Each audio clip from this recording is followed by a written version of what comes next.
ایران کی وزارت خارجہ کے ترجمان کا بیان ہے کہ آئندہ اب مذاکرات صرف مکمل جنگ بندی کی بنیاد پر ہوں گے۔ ایک اہم سفارتی پیغام ہے۔ یہ اعلان اس بات کی نشاندہی کرتا ہے کہ تہران اب جزوی سمجھوتوں یا وقتی سیز فائر کے بجائے ایک جامع حل چاہتا ہے۔ اسلام آباد میں مذاکرات کے پہلے دور کے بعد پیغامات کا سلسلہ یہ تبادلہ اس بات کا ثبوت ہے کہ پس پردہ سفارتکاری پوری شدت سے جاری ہے۔ ایران کی جانب سے نقصانات کے ازالے، پابندیوں کے خاتمے اور جنگ کے مکمل اختتام جیسے مطالبات اس کی مذاکراتی پوزیشن کو واضح کرتے ہیں۔ دوسری طرف کیا امریکہ کے لیے یہ شرائط آسانی سے قبول کرنا ممکن ہوگا، کیونکہ یہ اس کی علاقائی حکمت عملی اور عالمی برتری کے تصور سے جڑی ہوئی صورتحال ہے۔ یہی وہ مقام ہے جہاں مذاکرات کی کامیابی یا ناکامی کا دار و مدار ہوگا۔ ایرانی موقف ہے کہ وہ جوہری ہتھیاروں کے حصول میں دلچسپی نہیں رکھتا، ایک بار پھر عالمی برادری کو یقین دہانی کروانے کی کوشش ہے، مگر سوال بدستور موجود ہے کہ کیا یہ یقین دہانی اعتماد کی فضا قائم کرنے کے لیے کافی ہوگی؟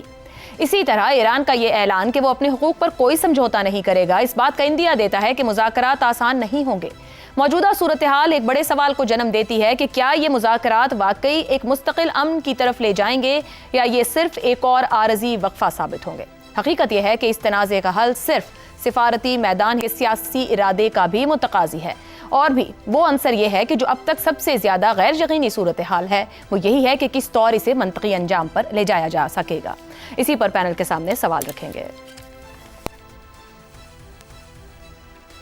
اب مذاکرات مکمل جنگ بندی کے لیے ہوں گے ایران؟ کیا ایران کا مکمل جنگ بندی پر اصرار مضبوط سفارتی حکمت عملی امریکہ پر عدم اعتماد ہے یا اعتماد کرنے کا اندیا؟ زیغم صاحب، میرے خیال ہے اس بیان کو ہم ایک مثبت طور پر بھی دیکھ سکتے ہیں کہ ایران یہ کہہ رہا ہے کہ اس بات کا امکان موجود ہے کہ اس مسئلے کو مکمل طور پہ ختم کیا جائے اور ایک کمپریہنسو پیس کیا جائے۔ ایک طریقہ دیکھنے کا یہ ہے، لیکن جہاں تک اعتماد کی بات ہے تو ظاہر ہے ایران کو کسی طور پر بھی اسرائیل اور امریکہ پر اعتماد نہیں ہے، اور ایران بہت ہی احمق ہوگا اگر وہ اسرائیل اور امریکہ پر اعتماد کرے۔ گیون اٹس ہسٹری، ایران کی تو پوری گرینڈ اسٹریٹجی جو ہے وہ امریکہ اور ویسٹ کے ساتھ شبے پر بیسڈ ہے، اور اس کی بڑی ٹھوس وجوہات ہیں کہ ایران کے ساتھ تاریخی طور پر جو کچھ ہوا اور ابھی حالیہ دنوں میں جو کچھ ہوا، جس طرح معاہدے کر کے پھینک دیے گئے، معاہدوں کے درمیان میں اس پر اٹیک کر دیا گیا، اور جس طرح اسرائیل کی یہ کمٹمنٹ ہے کہ اس نے ایران کی جو طرز حکومت ہے، جو نظام ہے، اس کو بھی گرانا ہے، بلکہ ایران کی پوری سٹیٹ کو گرانا ہے، اور اس کے پیچھے امریکہ کھڑا ہوا ہے۔ تو ظاہر ہے ایران نے ایسے وقت میں جب وہ اپنی وجودی جنگ لڑ رہا ہے، اس نے ہر موقع کو ایک وجودی طور پر دیکھنا ہے۔ میرے خیال میں ایران یہ سمجھتا ہے کہ اس کے لیے ایک بہت بڑی اپرچونٹی اس وقت موجود ہے۔ اس وقت اس کے پاس وہ لیوریج ہے جو تاریخ میں کم از کم 50 سال تک اس کے پاس نہیں رہی، اور وہ اس لیوریج کو to the best of its advantage use کرنا چاہتا ہے، اور وہ چاہتا ہے اس لیوریج کو استعمال کرتے ہوئے وہ اپنے تحفظ کو بھی یقینی بنائے۔ جس طریقے سے اس کی معیشت برباد ہو رہی ہے، جو اس پر پابندیاں لگی ہوئی ہیں، وہ پابندیاں بھی ختم ہوں، اور جو میکسیمم بینیفٹس وہ لے سکتا ہے۔ ظاہر ہے اس میں اس کو حقیقت پسند ہونا ہوگا، لیکن اس حقیقت پسندی کے ساتھ جو وہ میکسیمم بینیفٹس لے سکتا ہے وہ لے، اور مذاکرات میں اسی طریقے سے ہوتا ہے۔ لیکن اگر آپ دیکھیں کہ اس مذاکرات کے بارے میں جو بیانات آ رہے ہیں، خود ایران نے کیا کہا؟ ایرانی وزیر خارجہ نے کہا کہ ہم تو چند انچ دور تھے۔ اسی طرح امریکی نائب صدر نے کہا کہ تقریباً بات طے ہو گئی تھی، تھوڑا سا تھا۔ یہ سب بہت خوش آئند ہے۔ یہاں پہ جو اہم بات ہے، دیکھیے، ہرمز نیوکلیر پروگرام اور ایران کا جو ایکسس ہے، یہ بہت اہم باتیں ہوں گی، ان کو حل کرنا آسان نہیں ہے۔ مختصراً کہیے گا کہ یہ نیوکلیئر والا معاملہ جو ہے، جتنے بیانات آئے اس مذاکرات کے کو لے کر بھی اور اس کے بعد بھی، ابھی بھی ایران جو بات کہہ رہا ہے، کیا اس کو تسلیم کر لیا جائے گا؟ دنیا مطمئن ہو جائے گی، عالمی برادری؟ دیکھیں، اس وقت دنیا کے مطمئن ہونے کا سوال نہیں ہے۔ اسرائیل کو جس طریقے کا خطرہ ہے، اور دنیا میں اس طرح کی تمام طاقتوں کو جو بات سمجھ میں آئی ہے کہ اگر آپ کے پاس ایٹم بم نہیں ہے تو آپ کا گھر محفوظ نہیں ہے، بالکل محفوظ نہیں۔ ٹھیک ہو گیا۔ میرا خیال ہے ایرانی اس بات پہ ریگریٹ کر رہے ہوں گے کہ جب ان کے پاس موقع تھا تو انہوں نے نیوکلیر پروگرام کیوں نہیں بنایا۔ درست ہو گیا۔ میرا خیال ہے ایران ضرور اس چیز کا موقع ڈھونڈنے کی کوشش کرے گا کہ اس کا پروگرام کسی نہ کسی طریقے سے بچ جائے۔ ٹھیک ہے رضا رومی صاحب، یہ جو ایک فرم اس کے ساتھ کہ اب جو مذاکرات ہوں گے مکمل جنگ بندی کے لیے ہوں گے، اور پس پردہ وہ کہہ رہے ہیں کہ مذاکرات کا سلسلہ اور پیغام رسانی کا جاری ہے پاکستان کے ذریعے، کیا کامیابی کی امید رکھنا حقیقت پسندی ہوگی، خوش فہمی ہوگی، یا یہ ان کی خواہش ہے کہ جو مذاکرات ہوں گے تو کنکلوسیو ہی ہوں گے؟ اب دیکھیے ہم تو یہ چاہتے ہیں کہ وہ کامیاب ہو، اس لیے تھوڑا سا یہ باعث بھی ہوتا ہے، لیکن میرے خیال سے جو عمومی طور کے اوپر جو اس وقت صورتحال کا سامنا ہے امریکہ کو خصوصاً اور دنیا بھر کو، جو اب تشویش لاحق ہے کہ اگر یہ جنگ کنٹینیو کرتی ہے تو اس کے بہت سنگین قسم کے معاشی جو ہے اثرات ہوں گے، اور اس بنیادی وجہ کی بنا پر یہ جنگ بندی کا امکان ہے اور ان مذاکرات کی کامیابی کا امکان بھی ہے۔ اب سوال یہ پیدا ہوتا ہے کہ ایران کو کیا کنسیشن ملتی ہے اور ایران کن امور کے اوپر یا کن نکات کے اوپر وہ اتفاق کرتا ہے۔ یہاں پر ہی جو ہے وہ نیوکلیئر پروگرام کا تو ذکر کیا تھا جے ڈی وینس صاحب نے، اور آبنائے ہرمز کا تو اتنا بڑا وہ ایشو نہیں ہے، اگر باقی معاملات ٹھیک ہو جائیں گے تو وہ بھی امپورٹنٹ دو نکتے، ریپریشنز اور سینکشنز، یہ مل جائیں گی اوپر ایران کی خواہش؟ جی دیکھیے سینکشنز کا ہی مسئلہ ہے، اور میرے خیال سے سینکشنز کا بھی ان کو مل جائے گی کوئی نہ کوئی چھوٹ تھوڑی بہت۔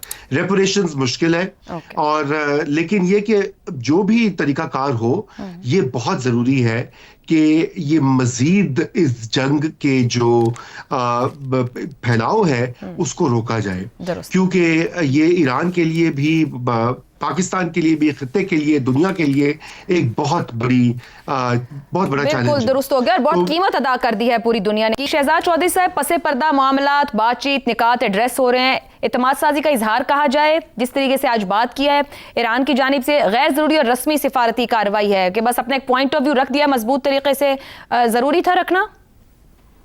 دیکھیے شاید پہلی مرتبہ اس جنگ کے دوران کہ ٹرمپ اور ایران ایک ہی بات کر رہے ہیں۔ ٹرمپ نے بھی کہا ہے کہ اب ہم جب جنگ بندی کریں گے تو مکمل جنگ بندی کریں گے، یعنی یہ عارضی نہیں ہوگی، اور ایران بھی یہ چاہتا ہے کہ جنگ بندی ہو تو مکمل جنگ بندی اور کمپریہنسو سیز فائر ہونا چاہیے۔ تو میرا خیال ہے کم از کم ان دو اطراف میں، دونوں اس سائڈ کے اوپر تو دونوں اطراف مل کے چل رہی ہیں، لگتا ہے کہ ایسا ہی ہو جائے گا جب بھی یہ مل بیٹھیں گے۔ دوسری بات دیکھیے ایران کے مسائل کیا ہے، ایران چاہتا ہے کہ سینکشنز ہٹ جائیں اور آئندہ اس کے اوپر حملے کی جس حد تک گارنٹی دی جا سکتی ہے حملہ نہ ہو۔ اب مکمل جنگ بندی کیا اس کے لیے ریپلیس کر پائے گی، یہ اس کی اپنی اسیسمنٹ کے اوپر ڈیپینڈ کرتا ہے، حالانکہ اس کے اوپر ہمیں بار بار زیگم صاحب نے بتایا کہ there are 3 in this marriage, اور اسرائیل کو بھول جاتا ہے ایران ہمیشہ، یعنی وہ کہتا ہے کہ اگر جنگ نہ ہو، مثال کے طور پر مجھ پہ حملہ نہ ہو، مجھ پہ یعنی ایران کے اوپر، اور مجھے سینکشنز ہٹ جائیں تو میں یہ جوہری بھی چھوڑ دوں گا، بڑی حد تک چھوڑ دے گا، کچھ عرصے کے لیے تو چھوڑے گا، 7 8 10 سال کے لیے جو کمٹمنٹ دے گا، اس کا طریقہ کار واضح ہوگا کیسے معاملات ہوں گے، اور دوسرا ہرمز بھی کھل جائے گی۔ لیکن وہ یہ نہیں کہتا کہ میں نے اسرائیل کو تباہ کرنا ہے۔ اس اسرائیل کو تباہ کرنے یا روکنے کے لیے وہ جو 4 ممالک جن کا اپنے اوپر ذکر کیا، وہ اس وقت ایک کوشش ضرور کر رہے ہیں کہ مل کے ہم ایک ایسا اتحاد ضرور بنائیں جو کہ اسرائیل کو اپنی جگہ پہ چیک کر لیں۔ تو میرا حال ہے جب ایران اس میں شامل ہوگا اس جنگ کے بعد، تو میرا حال تھوڑا سا کچھ وزن اس چیز میں اور آ جائے گا، اور ہم اسرائیل کو اس کے ٹریکس میں روک سکیں گے۔ اچھا، اب بات کیا ہے کہ یہ حقیقت پسندی ہے جو کہ ایران کی طرف سے آ رہی ہے، بہت زیادہ نقصان ہوا ہے۔ میرے حال میں ایران کمزور اس طرح سے بھی ہو گیا کہ اس کے جو ساتھی تھے حزب اللہ کے اوپر، اس وقت لبنان اور اسرائیل بات کر رہے ہیں، اگر حزب اللہ بالکل نیوٹرلائز ہو جاتا ہے، کسی بہت حد تک ہو جاتا ہے، حماس کو آلریڈی انہوں نے بٹھا دیا، ہوتیز کچھ سہمے ڈرے آہستہ آہستہ نیوٹرل چلتے رہے اس جنگ کے دوران، تو لگتا یوں ہے کہ ایران کے اوپر جب بات آ گئی، اس کے پراکسیز کے اوپر سے حملے ختم ہو گئے اور ڈائریکٹلی اس کے اوپر حملہ ہو گیا، تو اس کا مطلب ہے کہ اس کے اوپر جو شیلڈ اس نے رکھی تھی وہ ختم ہو گئی۔ جب شیلڈ ختم ہوگی تو ظاہر ہے کہ ایران بذات خود سینٹر میں آیا اور اس حملوں کی زد میں آ گیا۔ تو اب ایران کو بھی اس وقت کو جانچتے ہوئے میرے خیال میں ایسا ٹائم چاہیے جس کے اندر کہ وہ اس جنگ سے بھی نکلے، ری بلڈ بھی کر سکے اور اپنی حیثیت دوبارہ بنا سکے۔ اس میں کوئی شک نہیں، ایک بڑا ملک ہے اور اس خطہ اسلام کے اندر ایک بڑا ملک ہے، لیکن ساتھ ہی ساتھ اس کا سٹیبلائز ہونا، سیٹل ہونا اور تمام لوگوں کے ساتھ مل کے چلنا بھی اتنا ہی لازم ہوگا۔ تو مجھے لگتا ہے کہ ہاں وہ چاہے گا کہ بالکل ہم یہ اعتماد دیکھیے آپ نے سوال چونکہ اعتماد پہ کیا تھا، اسرائیل جب تک ہے اس وقت تک اعتماد کا مسئلہ رہے گا. ٹھیک ہو اس کے لیے اس عالم اسلام کو مل کے کرنا پڑے گا، شاید اکیلے ایران کے بس کی بات نہیں رہے گی. درست ہو گیا جی. عامر احمد خان صاحب، بڑا ایفیشینٹلی ڈپلومیٹک اسٹریٹجی کے ساتھ ایران کو ہم نے دیکھا ہے پچھلے ہفتے 10 دن کے اندر. اب جس طرح کا آج یہ اسٹیٹمنٹ دیا گیا ہے، آپ کے خیال میں یہ پورے پروسیس کے اوپر امریکہ کے اوپر عدم اعتماد ہے، اعتماد کرنے کا اندیا ہے؟ ایران سمجھ رہا ہے کہ چیزیں کنکلوڈ ہو رہی ہیں. اٹس ویری امپریسو جی. جس طرح سے عائشہ ایران نے اپنے آپ کو کنڈکٹ کیا ہے نا، اور یہ آج کی بھی اگر ان کی اسٹیٹمنٹ اگر آپ دیکھیں کہ اس دفعہ مذاکرات جو ہیں وہ مکمل یا مستقل جنگ بندی کے اوپر ہوں گے، وہ کوئی بات ابھی تک ہم نے سارے معاملے میں ایران کی جانب سے ایک طرف تو بہت بڑھ کے آ رہی تھی نا امریکہ کی طرف سے، لیکن ایران کی طرف سے ہم نے آج تک ایک بات بھی ایسی نہیں سنی جو اس نے بہت زیادہ سوچ سمجھ کر اور بہت اس کے اوپر غور و فکر کیے بغیر ہی موقع کے اوپر کوئی بیان داغ دیا ہوگا.